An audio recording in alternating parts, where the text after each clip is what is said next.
കുഞ്ഞുമേരിക്ക് ഇപ്പോൾ 3 വയസ്സായി അല്ലേ അന്ന? അതെ, 3 വയസ്സായി.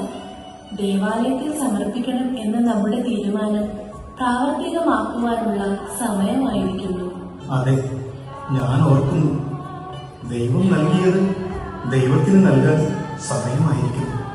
എത്ര വർഷത്തെ കാത്തിരിപ്പും പ്രാർത്ഥനയ്ക്കും ശേഷമാണ് അവളെ നമുക്ക് ലഭിച്ചത്.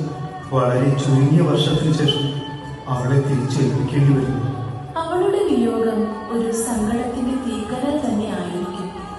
എങ്കിലും യോവാക്കിം, ദൈവഹൃദയത്തിൽ നിന്നുമാണ് അവൾ എന്റെ ഉദരത്തിൽ വന്നത്. വേദനകൾ നൽകാതെ അവൾ ഈ മണ്ണിൽ ജനിച്ചു. ദൈവത്തോടൊപ്പം അവൾ വളരുന്നു. ഒരുപക്ഷെ വരാനിരിക്കുന്ന ദൈവപുത്രന്റെ അമ്മയാകാനുള്ള കന്യകയാണ് അവളെങ്കിലും നമ്മുടെ കുഞ്ഞുമേരിയെ ദൈവത്തിന് കൊടുക്കാൻ നാം ശങ്കിക്കരുത്. യോവാക്കിം, എത്രയും വേഗം നമ്മുടെ മകളെ ദൈവത്തിന് കൊടുക്കാം. എത്രയും വേഗം നമ്മുടെ മകളെ ദൈവത്തിന് കൊടുക്കാം.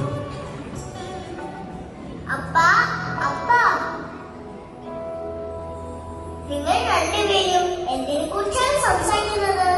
സങ്കടമുണ്ടല്ലോ രണ്ടുപേർക്കും. കുഞ്ഞേ, നിന്നെ ദേവാലയത്തിൽ സമർപ്പിക്കുന്നതിനെ പറ്റിയാണ് ഞങ്ങൾ സംസാരിക്കുന്നത്. അതെയോ? അതിനാണ് ഈ മുഖം ദുഃഖമായിരിക്കുന്നത്. ദൈവത്തോടൊപ്പം എപ്പോഴും ആയിരിക്കുന്നത് സന്തോഷമല്ലേ?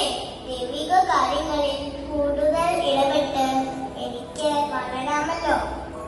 എന്നെ അയച്ചാലും. കുഞ്ഞേ, മേരി, എന്റെ കുഞ്ഞ്, ഇവളുടെ ദൈവിക ജ്ഞാനം പോലും എനിക്കില്ലല്ലോ. അമ്മേ, അപ്പ, ഞാൻ പോകാൻ തയ്യാറാണ്.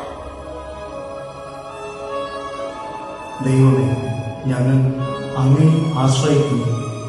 ദൈവഹിതം നിറവേറട്ടെ. ദൈവിക കാര്യങ്ങൾ അറിഞ്ഞ് പുരോഹിതരുടെ പരിഗണനയിൽ വളർന്ന് അനേകർക്ക് നന്മയ്ക്ക് കാരണമായി തീരട്ടെ ഞങ്ങളുടെ മകൾ. വരുവന്ന മേരിയെയും കൂട്ടി ദൈവാലയത്തിലേക്ക് നമുക്ക് പോകാം. ഞാൻ പുരോഹിതനെ കണ്ട് കാര്യമെല്ലാം ധരിപ്പിച്ചിട്ടുണ്ട്. ഇത്ര പെട്ടെന്നോ? യോവാക്കിം എല്ലാം ഒരുക്കിയിട്ടാണോ ഇവിടെ വന്നത്?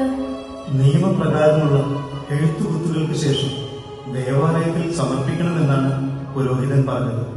വരൂ, നമുക്ക് പോകാം. ഇതാ ദൈവമേ, ഞങ്ങളുടെ ഈ സമർപ്പണം സ്വീകരിച്ചാലും